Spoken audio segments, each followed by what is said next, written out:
네, 태국 파타야에서 발생한 한국인 관광객 살인 사건의 도주 용의자 한 명이 캄보디아에서 추가로 붙잡혔습니다.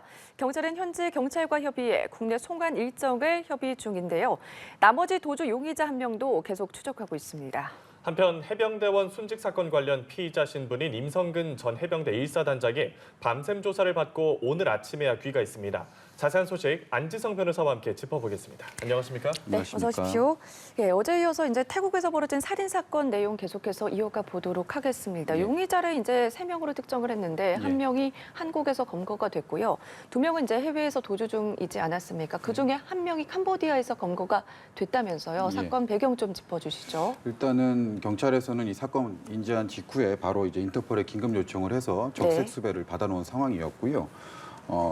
이 경찰이 이제 해당 피해자가 캄보디아로 도주한 사실을 확인하고 이제 현지 주재관들과 함께 지금 현지 경찰들과 함께 긴밀히 이제 수사 첩보를 확인을 해서 추적 중에 있었던 것으로 알려졌습니다.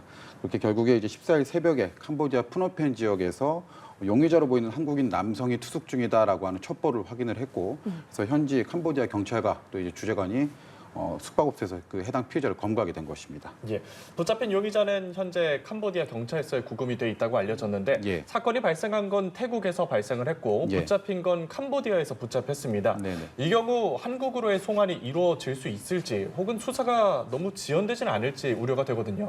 네, 많은 분들이 그런 부분들을 좀 우려를 하고 계시는데 일단은 뭐 캄보디아가 범죄지가 아니기 때문에 이 범죄인 인도 같은 거 할 때 조금 애로사항이 있을 수는 있습니다. 다만 해당 피의자가 지금 캄보디아에서 어떤 특별한 다른 범죄를 한 것이다. 이런 지금 정황은 없거든요. 만약에 캄보디아에서 다른 범죄를 했다고 하면 사실 수사 절차가 좀 지연될 수가 있어요. 캄보디아에서 이제 송환을 거부할 수가 있기 때문에. 그런데 현재는 그런 정황은 없어 보이기 때문에 외교부를 통해서 송환 일정만 조율이 되면 어느 정도 좀 신속한 이제 송환이 이루어질 것으로 보입니다. 예, 일정 조율 후에 국내로 송환이 된다면 그 후에 조사 절차는 어떻게 진행이 될까요? 현재 먼저 정읍에서 검거된 그 피해자가 범행을 전면으로 부인을 하고 있는 것으로 알려졌거든요. 그래서 이 지금 이번에 체포된 피해자에 대한 조사 사실 아주 강도 높게 이루어져야 될 것으로 보이고, 사실 이 사건 어떻게 왜 일어났는지 그 경위 자체가 사실은 아직 구체적으로 드러난 바가 없습니다. 어떤 범행 동기를 가지고 했는지, 또 이 지금 알려진 바에 따르면 그 피해자의 어머니한테 이제 협박 전화를 하는 과정에서 뭐 마약 사건과 연루되었다 뭐 이런 취지의 얘기도 나온 것으로 알려져 있거든요. 근데 구체적으로 사실은 어떤 범행과 연루되어 있는지도 좀 확인이 필요할 것 같고요. 사실 그리고 범행 수법, 이 사체를 손괴하거나 은닉하는 이 범행 수법 자체가 상당히 좀 잔혹하게 이루어졌습니다. 그리고 그 범행 도구로 드럼통과 그 밧줄 같은 것도 이제 사용이 됐고요. 그래서 그런 범행 도구에 사용된 그런 수단들은 어떻게 준비했는지, 언제부터 계획적으로 범행을 준비한 것인지에 대한 조사도 면밀히 이루어져야 될 것으로 보입니다. 네, 조사 절차에 대해서 언급을 좀 해주셨는데 우선은 아직 용의자 한 명이 아직도 검거되지 않는 상황이거든요. 이와 관련돼서는 어떻게 진행이 될까요? 지금 알려진 바에 따르면 미얀마로 지금 미입국했다라는 것까지는 확인이 되고 있는 것 같습니다. 그래서 현재 미얀마 주재관과 함께 현지 경찰과 좀 추적 중에 있는 것으로 알려져 있고요. 통상적으로 이런 피의자가 외국으로 도주하거나 외국에서 발생한 사건 같은 경우는 우리나라 국민이 저지른 범죄인 이상 그 여권 무효화 조치라는 걸 하게 되거든요. 그래서 우리나라 여권을 가지고 있는 국민이 그 해외에서 이제 여권이 무효화가 되게 되면 사실상 불법 체류자가 되게 됩니다. 그래서 자발적으로 좀 귀국할 것을 권유하거나 아니면 또 현지 경찰에 체포될 수밖에 없는 상황을 만드는 거죠. 그래서 이러한 또 위치 추적 같은 것도 진행하고 있는 것으로 알려져 있어서 아무래도 조속하게 좀 검거가 되지 않을까 싶습니다. 특히 이번 사건의 경우 한국인 관광객을 대상으로 했다는 점과 그 잔혹성 때문에 많은 분들의 충격을 받았는데 살인 전에 고문을 했을 가능성까지 제기가 되고 있거든요. 이 경우 경찰이 어떤 부분에 중점을 두고 수사를 할까요? 일단은 저도 뭐 언론 보도를 통해서 접한 사실이지만 손가락이라고 하는 신체 일부가 지금 훼손이 된 것으로 보여집니다. 근데 이제 사실 그런 훼손이 어떠한 방법으로 언제 되었는지가 사실 중요하거든요. 가령 피해자의 사망 이후에 이러한 사체 손괴가 이루어졌다라고 한다면 신원 확인을 방해할 목적으로 좀 추단할 수가 있고요.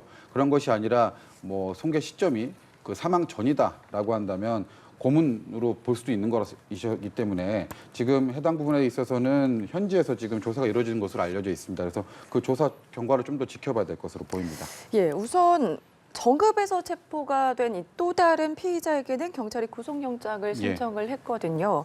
근데 여전히 혐의를 부인하고 있는 상황이고 뭐 살인 혐의가 아닌 살인 방조 혐의를 먼저 적용을 했습니다. 네. 이 이유도 좀 궁금하네요. 일단은 태국 경찰이 수집한 정보에 따르면 그 해당 피의자가 살인 범행에는 직접 가담하지 않은 것으로 보인다고 합니다. 네. 예. 그런데 사실은 이 구속영장 청구라고 하는 것은 48시간이라고 하는 아주 긴급한 시간 내에 해야 되거든요. 근데 우리 수사기관에서 사실은 뭐 범행이 워낙에 잔혹하고 또 이제 대대적으로 언론 보도가 된 사건이다 보니까 살인 혐의로 또 무리하게 적용을 해서 구속영장을 청구를 하게 되면 만약 하나 이제 피의자가 뭐 나는 살인에 가담하지 않았어요라는 뭐 면밀한 주장을 통해서 빠져나갈 가능성도 있기 때문에 구속영장 청구 자체는 상당히 좀 보수적으로 안전하게 진행을 합니다. 네. 그래서 일단은 방조부터 진행을 해보고 영장이 발부된 이후에 일단 이신을 확실히 구속해 놓고 그다음에 추가 범행에 대해서 조사가 이루어져야 될 것으로 보입니다. 네. 이 용의자 3명이 게다가 한국에서 모두 범행 전과가 있다고 알려졌습니다. 이런 것들이 향후 죄값을 받는데 좀 가중 처벌될 가능성도 있을까요? 네, 어떤 전과인지는 사실 좀 확인이 필요하겠지만 뭐 누범 기간이다라고 한다면 당연히 누범 가중이 됩니다. 그래서 장기의 2배까지 형이 가중이 되고요. 동종 전과가 있다라고 한다면 당연히 더 가중이 되겠죠.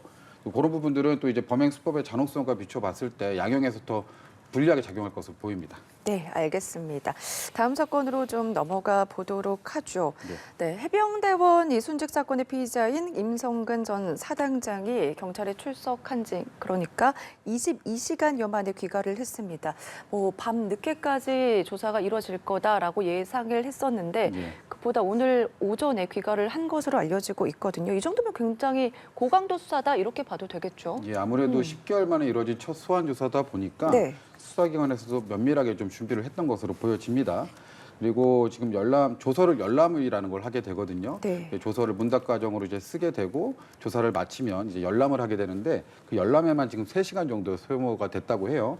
그러니까 그렇다고 한다는 것은 조서 자체도 상당히 방대하게 지금 작성이 된 것으로 보이고 아무래도 여러 가지 좀 쟁점이 복잡하게 섞여 있는 사건이다 보니 고강도 조사가 이루어진 것으로 보입니다. 네, 그런데 뭐 말씀해 주신 것처럼 심야와 새벽 시간대는 네. 피의자 조사를 금지하고 있지 않습니까? 이 부분은 좀 어떻게 바라봐야 되죠? 사실 뭐 원칙적으로 금지하고 있는 것은 아니고 네. 피의자나 변호인이 동의를 하게 되면 야간 조사도 많이 진행을 합니다. 뭐 심야 조사, 철야 조사까지도 진행을 하게 되어 있고요. 미성년자라든가 이런 특별한 사정이 없으면 그리고 이제 수사기관 입장에서나 피의자 입장에서나 이 조사를 1회 기일에 좀 집중해서 몰고 가는 것은 서로 둘 다 좋은 이제 그 영향을 미칠 수가 있습니다. 네. 피해자 입장에서도 사실은 여러 날에 걸쳐서 조사를 받게 되면 조금 쟁점이 좀 뭐 정리가 안 되고 조금 나눠지는 것도 있고 수사기관 입장에서 사실은 조사를 끊어지게 되면 중간에 또 이제 조사 흐름이 방해가 되기 때문에 보통 한 날에 조사를 많이 하게 됩니다. 예. 네. 임 전 사단장이 굉장히 적극적으로 진술에 임했다고 경찰 관계자에 따르면 그렇게 나오거든요. 예. 게다가 앞서 말씀드린 것처럼 22시간 동안 조사에 임했는데 이 정도 조사가 이루어졌다는 게 뭐 그만큼 필요한 확인을 해야 되는 사실관계가 많았다는 건지 어떤 의미로 봐야 할까요? 네, 아무래도 10개월 동안에 이제 조사가 이루어지기 그 기간이 있었다 보니까 수사기관에서도 여러 가지 객관적인 자료를 많이 모아놨던 것으로 보입니다.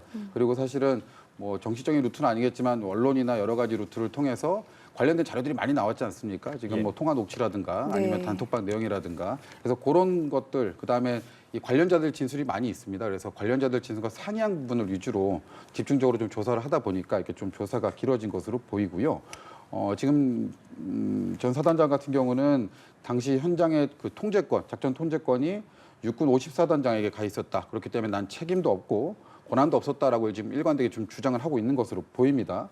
그런데 이제 당시에 지금 대대자들 지수가 사실 상이한 부분이 상당히 많이 있거든요. 그래서 그런 부분들 왜 달라지는지, 왜 다르지 그 이유들을 분석하는 데 있어서 조금 더 조사가 집중된 것으로 보입니다. 네, 이게 10개월 만에 조사가 이루어진 거고 어쨌든 수사에도 속도를 내겠다라고 계속해서 얘기하고 있지 않습니까? 네. 윗선인 그가 경찰 대면 조사를 받은 건 계속해서 언급하지만 처음인데 예. 이번 조사가 향후에 어떤 뭐 비슷한 사건이나 뭐 그런 것들에 대해서 어떤 영향을 좀 미칠 거라고 보십니까? 사실 이 사건 업무상 과실치사 사건에 국한된 게 아니기 때문에 관련해서 공수처에서도 지금 수사 외압 관련돼서 조사를 하고 있지 않습니까? 네. 그리고 뭐 김계환 사령관에 대한 재소환까지도 검토를 하고 있기 때문에 이 지금 상당히 고강도로 이루어진 이 수사 제가 봤을 때는 이제 수사 윗선으로 좀 더 향할 것이 아닌가 이런 분기점이 될 것으로 보입니다. 네, 그 앞서서 열람에만 뭐 3시간이 걸렸고 예. 조사 내용도 굉장히 방대하다고 말씀을 해주셨잖아요. 예. 이와 관련해서 임 전 사단장 죄수한 가능성에 대해서는 좀 어떻게 예상하세요? 지금 일단은 언론을 통해 공개된 객관적인 증거들과 사실은 조금 상이한 진술들이 많이 이루어졌습니다. 네. 그리고 현장 작전에 투입됐던 대대장들의 진술과도 상이한 부분들이 있고요. 그래서 물론 그들에 대한 조사가 먼저 이루어졌을 수도 있겠지만 지금 이왕 이루어진 조사가 또다시 상이하게 이루어졌기 때문에 왜 또 다른지에 대해서 추가 조사는 분명히 이루어질 것으로 보입니다. 네. 임 전 사단장의 첫 경찰 조사 소식 들어봤고요. 다음 예. 소식 살펴보겠습니다. 최근에 무인 점포 수가 급증하고 있는데 늘어난 점포 수만큼 관련 범죄도 급증하고 있다는 소식입니다. 네. 특히 무전 취식 사례가 많다고 하는데요. 이번에는 아예 자기 집처럼 생활을 한 무전 취식자가 붙잡혔다고요. 네, 저도 CCTV를 봤는데 상당히 놀랐습니다. 네. 뭐 자기 집처럼 마치 8시간 동안 뭐 안에서 잠옷도 갈아입으면서 생활을 한 것으로 보이고요. 이렇게 뭐 간 큰 40대가 검거된 것으로 알려졌습니다. 마음대로 음식을 가져다 먹고 뭐 사실 청소도 안 하고 막 하는 모습들이 보였거든요. 더구나 매장 안에 이제 그 방범을 위해서 설치해놨던 CCTV 방향도 임의로 바꿔서 이렇게 무전 취식을 이어간 것으로 확인되었습니다. 네, 이게 뭐 아무리 지키는 사람이 없고 CCTV로만 뭐 볼 수가 있다고 하더라도 마음대로 뭐 음식을 꺼내 먹고 잠을 자고 이런 거에 대해서 처벌은 어떻게 되는 거죠? 사실 이렇게 무전 취식 범죄가 기승하다 보니까 자영업자들 아주 고민도 많아지는데요. 네. 무전 취식 당연히 처벌받습니다. 절도죄로 처벌을 받고 있고요. 사실 예전에 한번 이슈가 됐던 뭐 장발작법이라든가 이런 좀 미화하고자 하는 그런 시도도 있었는데 이건 엄연한 범죄고 사실은 자영업자들에 대한 심각한 손해를 야기를 하는 것이거든요. 그래서 무임점포에서 이렇게 무전 취식을 하게 되면은 절도죄에 해당할 수 있고 사안에 따라서는 6년 이하의 징역형에 처해질 수도 있습니다. 네. 예. 이 사건이 더욱 황당한 게요. 이 무전 취식자가 경찰이 출동한 후에 보인 행동 때문인데 예. 문을 들어오지 못하게 냉장고를 아예 막았다고 하더군요. 예. 이런 경우에는 혐의가 더 추가될 수도 있는지요. 일단 경찰은 절도, 그리고 업무방해, 재물 손괴 등으로 현행범 체포한 것으로 알려져 있는데요. 사실은 지금 타인의 점포에 무단으로 사실 거의 침입해서 무전 취식을 한 범죄가 명백한 상황이기 때문에 경찰의 이러한 체포 활동을 사실 정당한 공무 집행으로 평가할 수 있습니다. 예. 근데 그 체포의 당사자가 그러한 경찰의 정당한 직무 집행을 방해하고 뭐 냉장고로 가려놓는 등으로 방해했다는 것은 사실은 공무집행 방해도 해당할 여지가 있어 보입니다. 네, 최근에 뭐 말씀해 주신 것처럼 무임점포들이 급증을 하면서 관련 범죄도 증가하고 있고 해당 업주들 같은 경우도 CCTV 말고는 예방책이 없기 네. 때문에 우려의 목소리가 나오고 있거든요. 그래서 최근에는 양심 거울 등을 설치하는 그런 움직임이 일고 있는데 이게 뭐 실효성이 있습니까? 사실 이 양심 거울이라고 하는 것이 거울을 통해 비춰지는 자신의 모습, 네. 범행을 하고 있는 자신의 모습을 바라보면서 그러지 말아라라고 사실은 도의적인 차원에서 저희가 이렇게 뭐 좀 기대를 해보는 건데 네. 사실상 거의 실효가 없다고 봐야 되고요. 사실 뭐 이런 말도 있습니다. 지금 뭐 무늬만 무인 점포다. 사실상 이 사업주들이 거의 24시간 가까이 CCTV를 매일 모니터링하는 그런 고된 작업까지도 지금 이어지고 있는 거라서 보다 확실한 이 대비책이 강구돼야 되지 않을까 생각이 듭니다. 네. 또 양심에만 맡길 수는 없는 거지 않겠습니까? 무인 점포에서 범죄가 늘어나면서 범죄 예방을 위한 방범 시설 설치 등을 제도화할 필요성도 제기가 되고 있는데 네. 무인 점포가 자유업종으로 업종 특성상 각종 규제에서 벗어나 있는 점도 또 고려할 부분이고요. 무인 점포와 관련한 제도적 절차 등에 대한 점검이 필요한 시점이 아닐까 싶습니다. 네, 지금 무인 점포 상당히 많이 늘어나고 있습니다. 근데 지적해 주셨던 것처럼 범죄에 아주 무방비로 노출이 되어 있습니다. 근데 이게 뭐 단순히 지금 본사건 같이 절도, 무전 취식 이런 것들을 넘어서 예. 청소년 비행이나 청소년 범죄도 지금 이용이 되고 있어요. 네. 그래서 무인 점포에 대한 제도 보완책이 아주 시급한데 이제 자유업종으로 지금 분류가 돼 있기 때문에 각종 규제에서 좀 벗어나 있어서 보다 실효적인 대책 마련이 필요해 보입니다. 예, 오늘 무인 점포 관련 범죄 소식까지 안지성 변호사와 함께했습니다. 오늘 말씀 고맙습니다. 맞습니다. 감사합니다.